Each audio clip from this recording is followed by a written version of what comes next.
नितीन गडकरी उपराष्ट्रपती होण्याची चर्चा, नवी दिल्लीत राजकीय घडामोडींना वेग, उपराष्ट्रपती पदासाठी इतरही नावांचा विचार। कृषी मंत्री माणिकराव कोकाटे यांच्यावर मुख्यमंत्री नाराज, व्हिडिओ पाहून म्हणाले, जे घडलं ते योग्य नाहीच। पहिलीपासून 3 भाषेच्या मुद्द्यावर महाराष्ट्र भाजपा तोंडावर पडली, त्रिभाषा सूत्रावर केंद्र सरकारकडून राज्य सरकारला चपराक। तब्येत सांभाळायला जगदीप धनखड पायउतार, उपराष्ट्रपती पदासह सर्व जबाबदाऱ्या तातडीनं सोडल्या।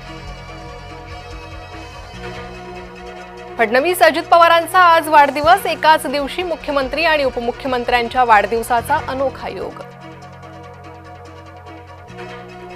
जलील आणि गायकवाड यांच्यात आव्हान प्रति आव्हान, संजय गायकवाड आता म्हणतात, हिम्मत असेल तर आझाद मैदानात या। संजय शिरसाट यांच्या जीवावर कोण उठलंय, घरासमोर आलेल्या तरुणावर हत्येचे आरोप, मंत्री संजय शिरसाट यांचं वक्तव्य। हिंदी संभाषणामुळे वादावादी, पुण्यात गणेशोत्सव पूर्वतयारीच्या बैठकीत राडा, हिंदी बोलण्यावरून बैठकीत 2 गट भिडले।